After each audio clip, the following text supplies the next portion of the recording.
got a little bit of an intro to do right before we get going. It'll be just a second. Okay, for sure. Yeah, and I actually played for Nomads here in San Diego.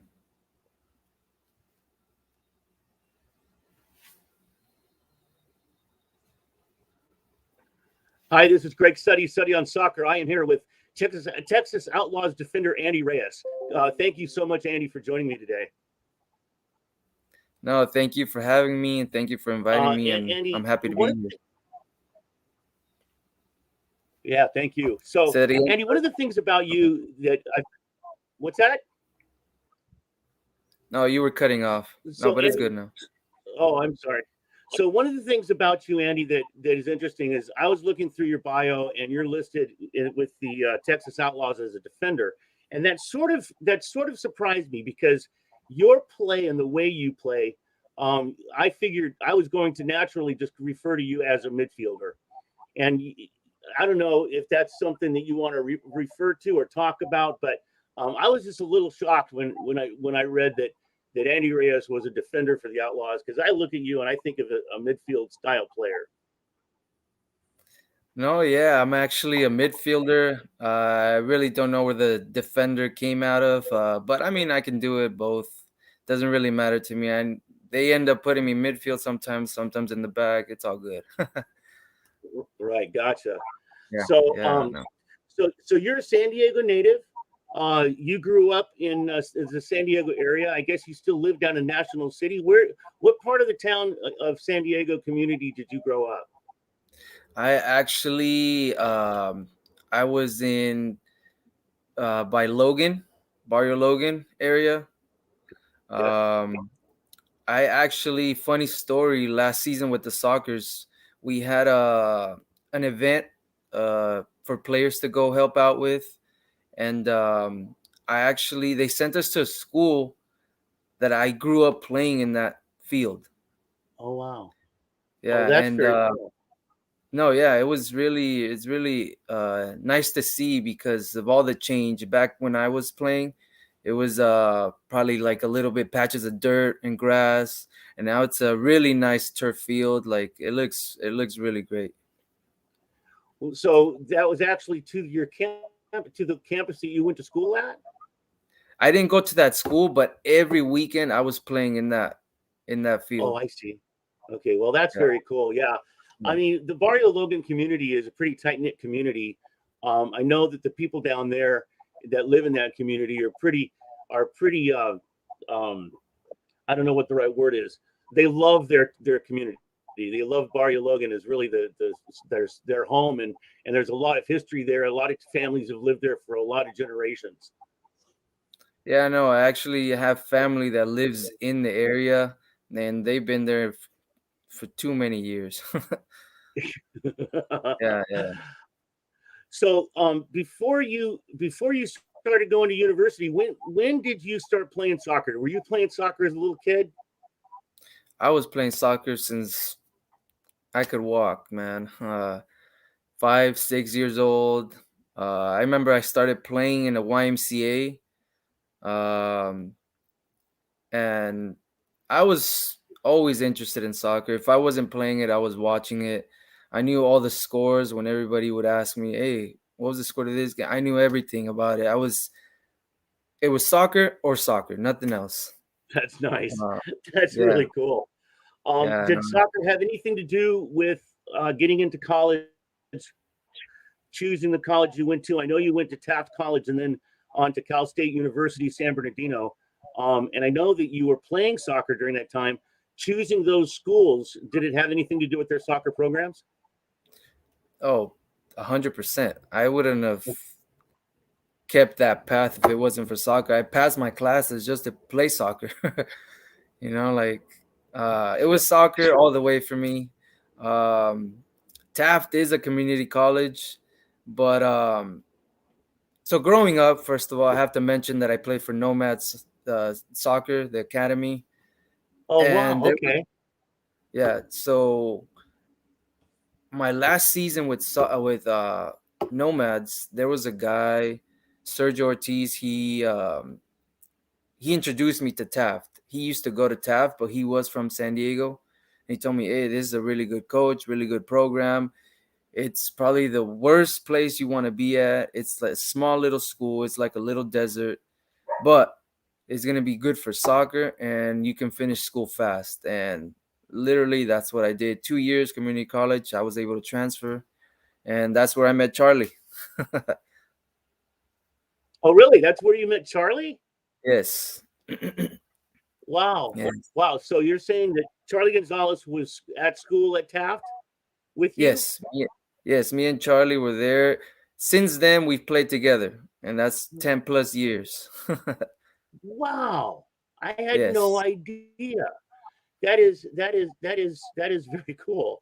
Um, and when you got out of school, now one of the things that I'm looking at is that I find very interesting is that while you were in school, you majored in criminal justice. Have you done anything Yes. with that degree? I mean, is that just an interest of yours, or what's going on with that? Because that's very cool. No, to be honest, at first I didn't know what to choose. But funny story, me and my wife always watch a lot of criminal series and stuff like that. And Me too. I was like, oh, that seems pretty cool, pretty interesting. But no, I have not done anything with it. I want to play as much as I can. I want my kid to see me play, you know. Um, so yeah, I haven't really tried that. I actually did wanted to try when I got injured. That injury that I spoke to you about, my that kept me out for a while, my hamstring. Um, but I don't know, man. Maybe I'm just a fraidy cat, you know? I don't know. I just think it's a really cool interest. Um, I'm like you. I mean, I'm a crime story geek when it Yeah, comes yeah, to yeah. when it comes to television. I mean, if I'm not watching Blue Bloods or Law and Order or something like that, then Yeah, yeah, the we you love know, Law and Order. me too. Yeah.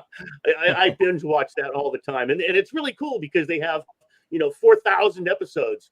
Oh, yeah, yeah, yeah. All the different offshoots and stuff. So I'm sitting there.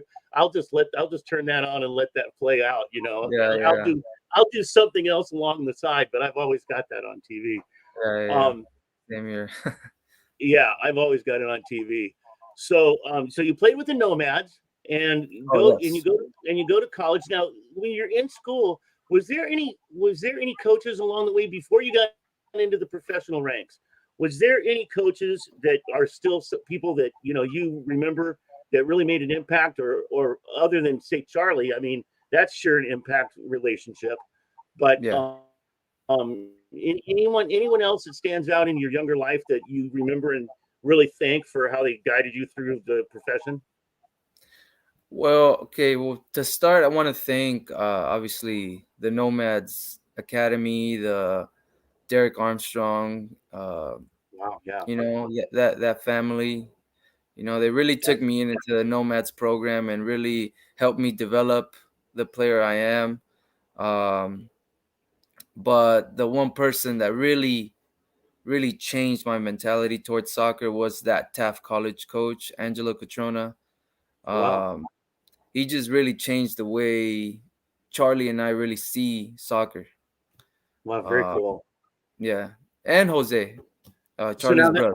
so now that at this point you're playing outdoor soccer exclusively. You haven't played indoor soccer at all at this point, right? Yeah, at this point, yeah, it's all outdoor soccer. So But what it was was just that coach just put the mentality of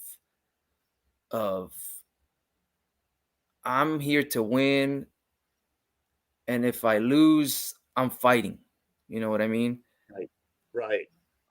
Wow, And that's a yeah. and There's so and many that's the players mentality. there's so many players in professional, even in the professional ranks. I mean, I'm not sure if it's the players or if it's like maybe a team culture that gets stuck on the bad side, where you see teams, late in the game and they're losing, and then they either start getting physical or they start just giving up the ghost. They just run like they're out of gas, and it's really an impressive thing when you see a culture or a player or a team that even when it seems impossible, all the way to the last whistle, the game is just on. Yeah. It's a constant push to be successful.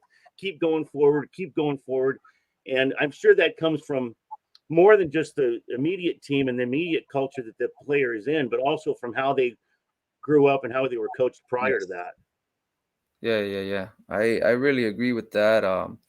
Like I said, that coach really put that into us, and like I said, since then, what was it 2011, I believe?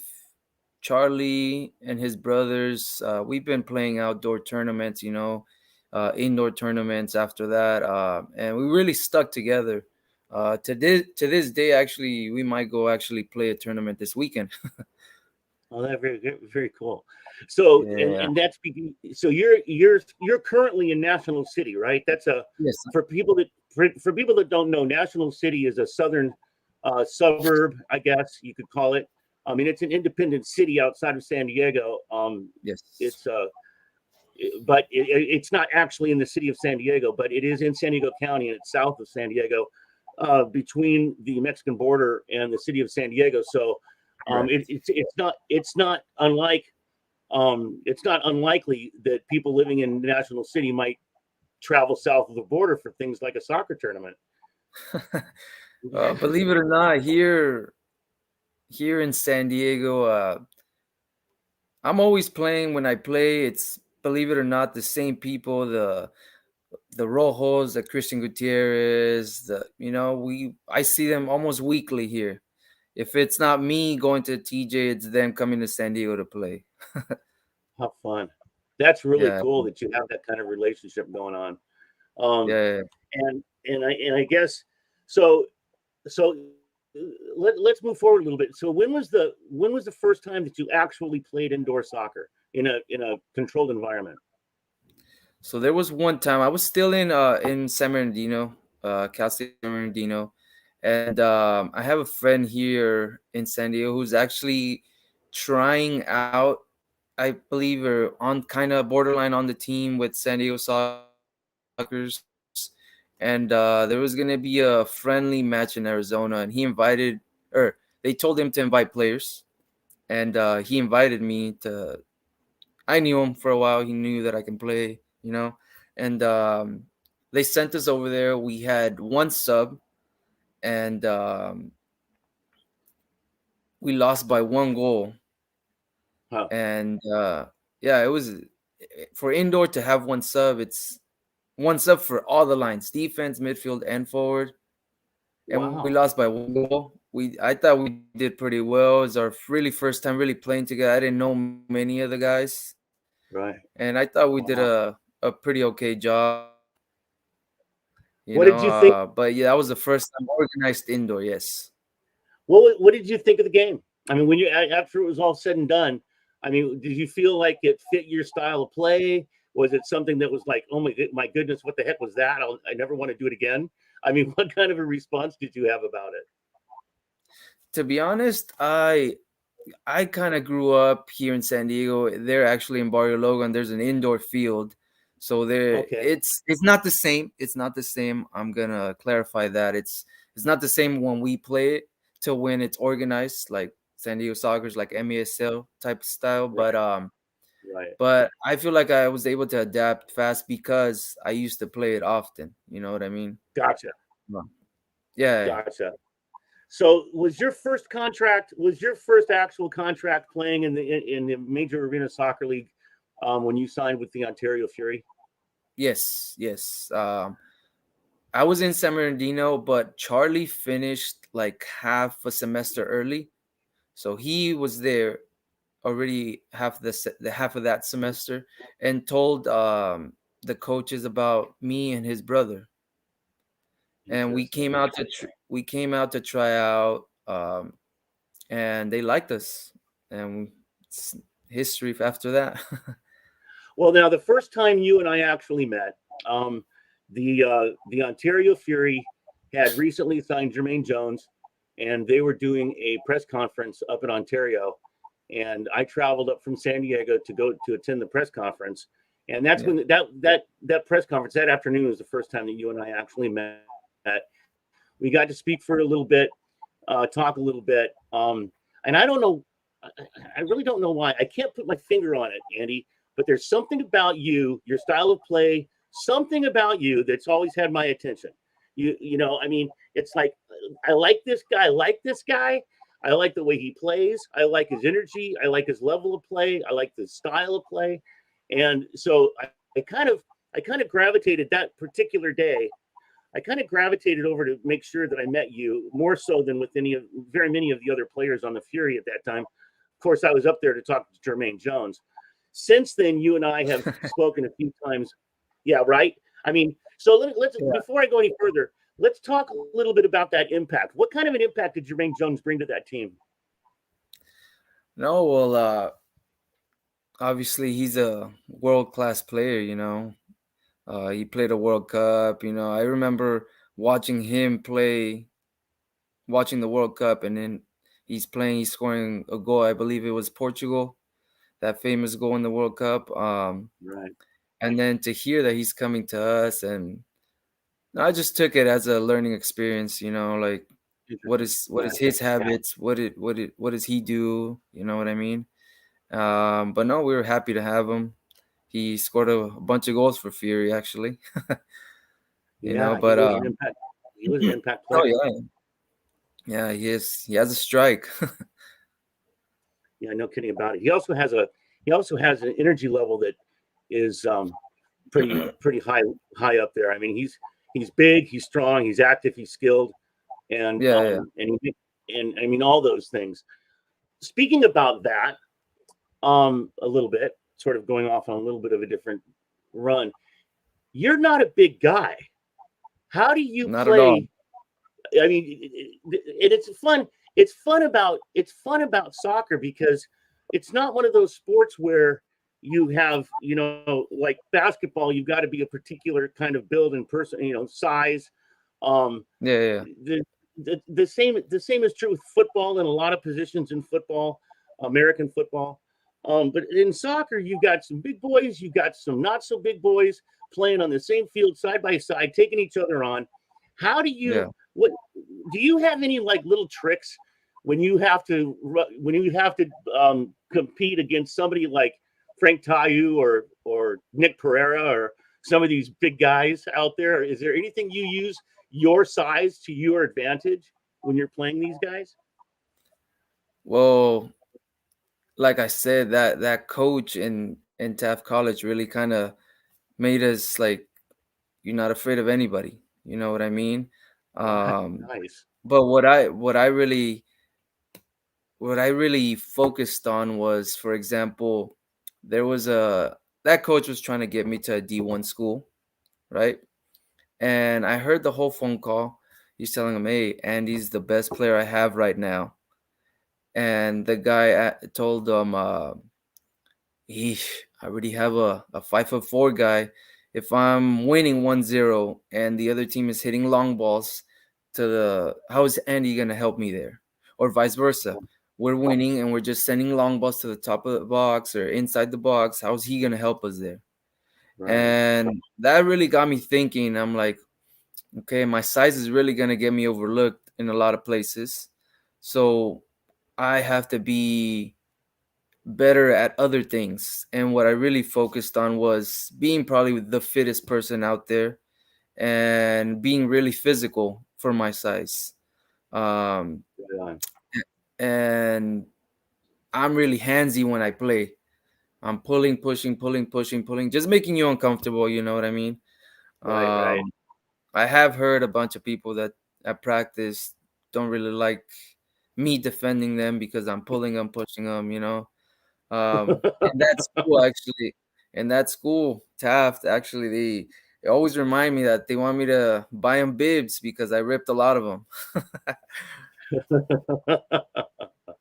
That's But outstanding. Well, that's but and that's great work on your part because I mean everybody needs to use to their advantage what they have to use at their advantage. I mean if it's if they can strong muscle player, or if they can yeah, be a finesse player, or if they can, however that they can do it to their advantage, and that's very cool to hear. So somewhere along the line, when you were playing with Ontario, you pulled your hamstring. That pretty much Yes, pretty much laid you up for a whole season, didn't it?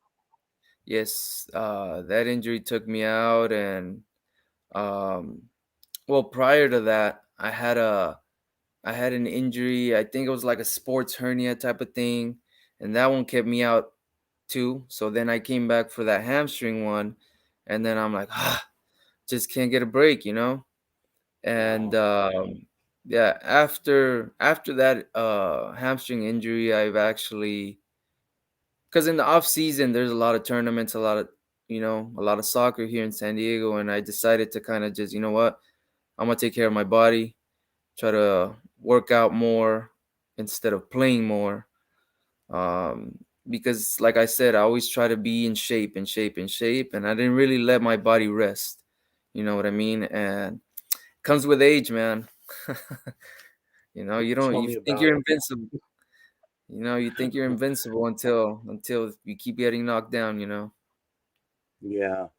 Well, I mean, that injury has ended careers.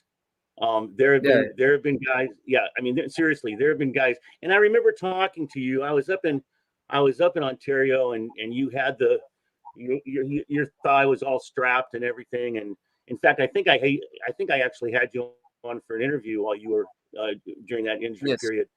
Um, Yeah. and um, and you know, it's it, your your personal response to it, the way you were, carrying yourself at that period of time, it was a positive outlook. You weren't walking around like, oh dang, my career is over. It was all Yeah. about let's just get through this. I got no problem with it. It's a really drag. I mean, it was like, here's Andy and he's on the camera and he's saying the only thing I'm bummed about is that I'm not on the field playing right now. you know, Yeah, man, that's the worst for a soccer player, like, or any player, any professional player. They just want to get out there right? on the field. Yeah. Um, and yeah, that's what I was bummed about. I hate not playing. I hate missing games. I hate missing practices. I like to compete, and that's what it is. It's part of the job.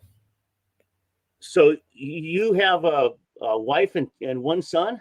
Talk a little bit about your family. How long have you been married? How old is your son? So we actually got married 2 years ago, right before he was born.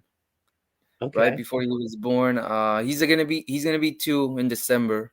And so we're going back to Texas in I think we have to be there November 1st.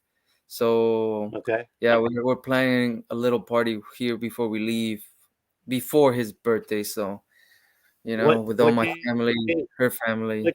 what day in December was he born? December 5th. Interesting. My birthday is the 4th.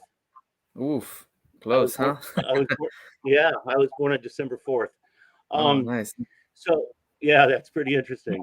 So yeah, he's 2 years old and he's taking care of business, isn't he? I mean, he's running you around. Um, Fatherhood rocks, doesn't it? Oh, it's the best thing in the world. I love it. I think it's really changed the way I see things. Absolutely. But yeah, he keeps me on my toes though. So there's never Absolutely. I mean, it's no resting here. yeah, no kidding. I remember when my son's 27. I remember when he was that age and a Yeah. little younger, and I recall thinking to myself, if somebody had told me that I would be able to go 2 years, 2 straight years without ever having a full night's sleep, I would have told them they were out of their mind. You know, because he wouldn't sleep a full night, man. He would get up for something. Either he Yeah, needed a diaper change or he just something was going on. And I mean, he would get all roused up, and yeah, never not one full night's sleep in 2 years. That guaranteed, not one. no, But yeah. but at the same That's but how at the it's same been. time, it's That's how it's awesome, been. isn't it? I mean, being a dad is just the best thing in the world. Fatherhood No, rocks. yeah.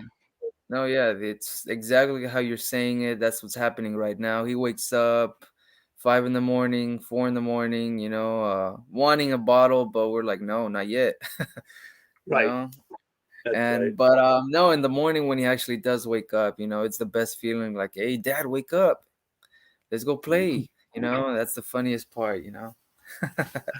It really is awesome, and Andy, it only gets better, buddy. I mean, a lot of people have the cliche, they grow up too fast. Well, they absolutely do grow up fast. But my take has always been, with my son, it was always looking forward to the next year. I used to tell him, I said, so don't worry about being 6 when you're 4. Don't worry about being 13 when you're 10. Yeah, yeah, Because every year is going to be a new experience. You get to do new things every single year. You get to be 10 next year, and we're gonna make 10 be awesome, and then we're gonna make 11 be awesome, and then all the way yeah. through his whole childhood, and just rolling with it. And it really is an amazing experience for people that aren't parents, man. I mean, I love being a dad. I love being a dad. So No, yeah. you got I always, go ahead. Go I ahead. always, I always, I always tell my wife that, like, I see him sleeping sometimes. I'm like, hey man, I love this part. I love being a dad. Um, it's funny to see him learn things. It's funny to Yes. see him. Yes, it's. He's really into soccer, believe it or not, at this young age, and he's kicking everything. Everything. It could be a stuffed animal on the floor. He just kicks it. Like he's really into it. And I think going to Texas really helped, since we didn't really have Okay. much to do out there. So we would just play a lot of soccer. He had a couple balls, and we just play a lot in our free time. And I think it was that That's so for the cool. yeah. That is so cool. So did you come off of your injury and still play in Ontario, or were you picked up by the Sockers after you came off your injury? So my last injury was right before playoffs, when Sockers and Ontario met in the final. Okay. So I was out for that. And with the Charlie thing that happened with Ontario, Right. Yep. um like I don't want to comment on that. I really thank Jeff Byrne for the opportunity to make me a pro player. But Right. Charlie is my boy. Like Right. Charlie and I, Charlie and his brother, we always stick together, all three of us. So I asked if I could get released. My contract was almost up anyways. And Oh, yeah, interesting. yeah. And I Yes. mean, it was always I've always wanted to be playing in San Diego. So I actually reached out to Cheeky to see if there was a chance. Hmm. All my friends, all my families in San Diego, like it was a perfect setup. The team, I'm never afraid to. I know the team was really good, as always. San Diego's always has the quality players. And I was not afraid to fight for a spot.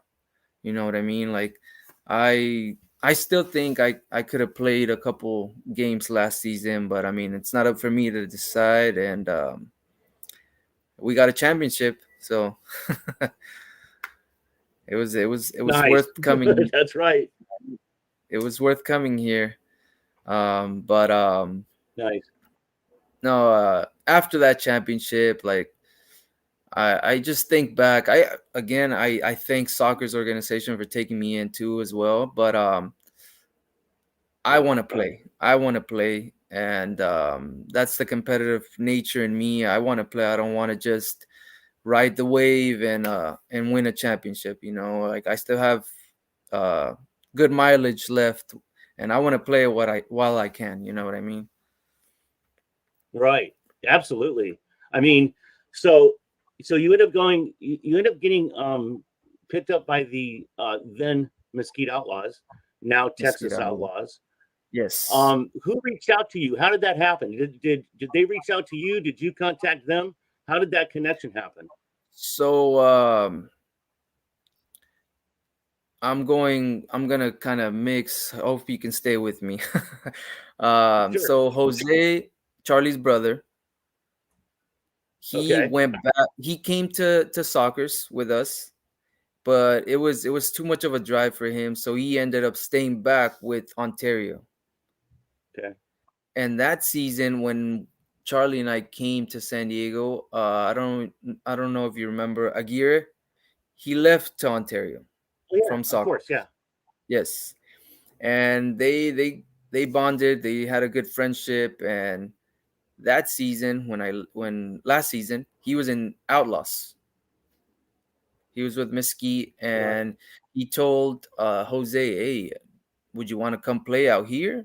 Because Jose didn't have any. He didn't have a team at the moment, and Right. he said all of our players are injured. We need players. We need Mm-hmm. players who actually played in the league. Um, Right. and so I talked to him a little bit, to Aguirre, and yeah, he's like, okay, well, we can't really do much, and until you're released, because I was still under contract, Right. and so yeah, I spoke to Phil, I spoke to Cheeky, and yeah, we all agreed that it was fine for me to get released, and then talk to whoever I wanted. And Cool. as soon as I got released, they signed me on the spot. Wow. Yeah. Well, So, that's really cool. and So, how do you? the week that Go they ahead. signed me was, for example, it was on Wednesday. Um, they got me my ticket. I got there like 4 in the morning because the time changed. I got there 4 in the Yeah. morning on Thursday, trained with them. Uh, and then on Friday we played Chihuahua, and Saturday we played Chihuahua. And Wow. if I'm not mistaken, we went to overtime the first game, we lost, and we won the second game against Chihuahua. Wow. And Yeah. then the following week we played Sockers, and we beat Sockers. So it was a dream That's right. start. Top two Yeah. teams in the That. league. Yeah, I mean, that season actually started off pretty strong for Mesquite. I mean, it was a pretty strong start off. I'm not exactly sure what happened towards the end of the season, because it did seem to be there's something. It seemed like something happened, and the team sort of started slipping towards the end. But sure did open up the season with a strong start. Um, I remember when the Sockers came to Mesquite and got beat. Yeah, And that was, yeah, and that was one of those. Hey, wait a minute, these guys just might be for real down there in Texas.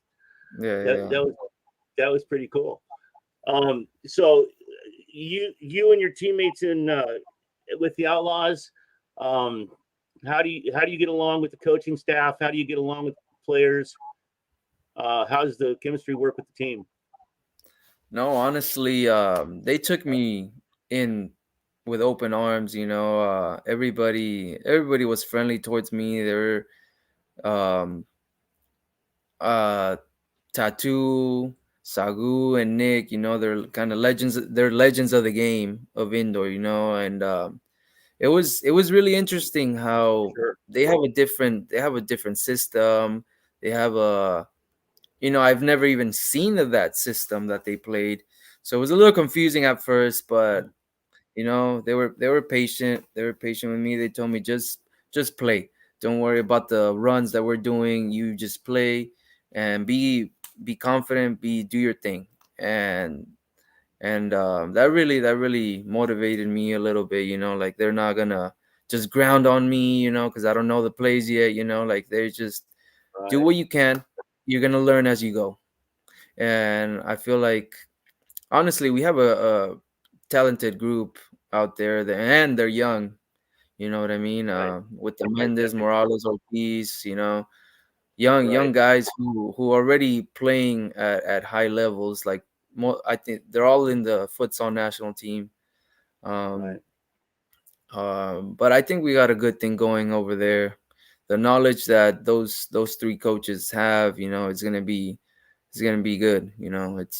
I think, like Tattoo, what he said, he's trying to build a championship team. It may not be the first year, second year, but he's really aiming for that championship. That's And exciting. That's yeah, that's and exciting energy. I really like That his coaching style, system, his the anger that he brings, the passion that he brings. He's a competitor, he's a winner.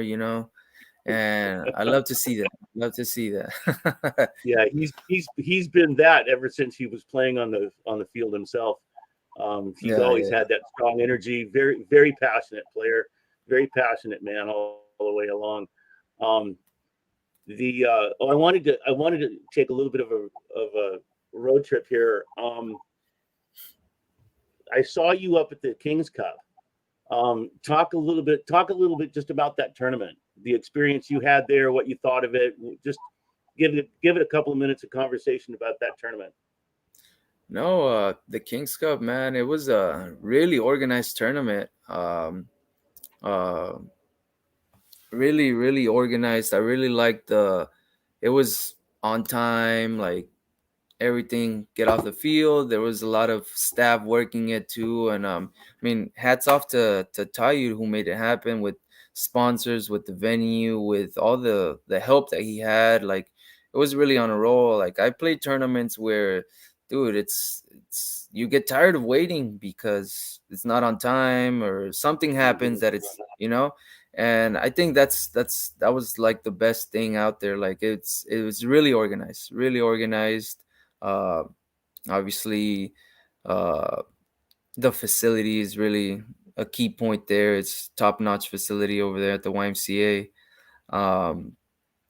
But yeah, no, the tournament, he brought out the best teams probably that could make it.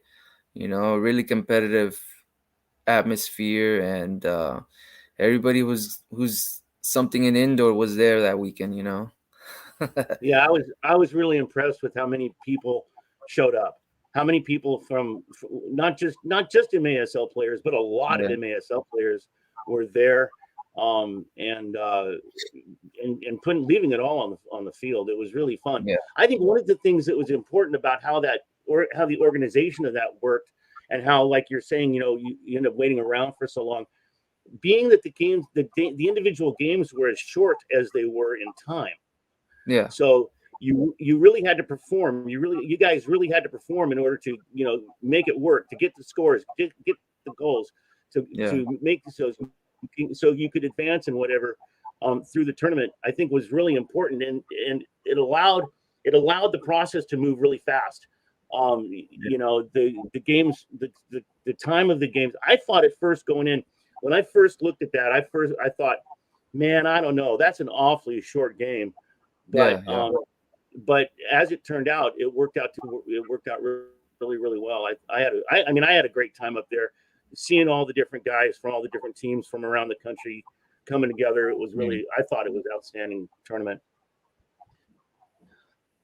No, yeah, So Andy, what have you got coming up in the future? What do you got going on? Have you had a chance to meet with Brad Namdar yet? I actually have not met him. We spoke on the phone, but it was a Okay. brief call, probably like 5-10 minutes. But yeah, no, he's looking like he's on a mission, like I keep seeing everything that he's doing, and hopefully it works out for the best for us, for the team, for the community out there, because there is a lot of soccer out there, you know, and Absolutely. yeah, and hopefully it just works out, to grow the game too, the sport of indoor soccer out there. And no, like I actually told him, hey, it looks like, man, you're working. You look like you're busy. It's honestly even hard to get to him because he's so busy. Um, but yeah, that's the only time we've actually talked. Well, I'm really stoked. I'm gonna have him on the show day after tomorrow. I'm sort of doing my Texas Outlaw run. I got you on first, and then I'm gonna have Brad Namdar on Wednesday. Yeah, I of course I know his uncle. I've known Chacha Namdar for a number of years. He used to play for the San Diego Sockers, and and yeah, and I didn't, to be perfectly honest, I didn't even know about Brad until he yeah, was signed. I didn't even know about the guy, yeah, yeah, yeah. and it's interesting to see um, the pedigree, if you will, coming for through his family, and as long as he's had some kind of contact with the game of soccer throughout his life. It's Yeah. going to be exciting to see how that plays out for him and for the Texas Outlaws. I'm excited to see what's coming out of the Texas Outlaws for next season, Andy. I'm glad you were able to join me today. No. Thank you for having me. And like I said, I mean, we can't wait to get back. I'm pretty sure everybody in the off season, is just waiting for that first day, that home opener, Yep. or to play in front of those crowds, and it's just trying to keep growing the game. Yep. It's gonna be a fun season. You and Yeah. I haven't really spoken about it today, but I mean, I mentioned on this on most of the conversations I've had, so I really don't want to pollute the conversation through every single one of these interviews. Yeah. But it's exciting that the league has only lost one team. It's because other years there's been a lot more attrition than just losing a single team. It's Yeah. unfortunate that the Florida Tropics are gone, but Yeah. it's good that everybody else besides the Florida Tropics is coming back. It's exciting Yeah. that there's going to be another team down in Mexico coming out of Guadalajara. That's Yeah. exciting. So Yes. the overall number of teams is going to remain the same, and that seems solid for the league going forward. So yeah, Andy, thanks a lot. I really do appreciate you very much. And as I said earlier, I don't know, I can't put a point number on it. I can't really put my finger on it, but there's something about you that I really like the way you play, and I like the way I just like the way you throw yourself out there, and I appreciate you for coming on today. Thank you, Greg. Just happy to be here, and thank you for all the nice compliments, man. And yeah, man, yeah, these are pretty fun. So keep doing them. We'll see you. We'll Yeah, we'll thank you, see we'll see you in the next. We'll see you this season at some point, I'm sure. for sure, man. Thank you, appreciate it. All right. Bye bye.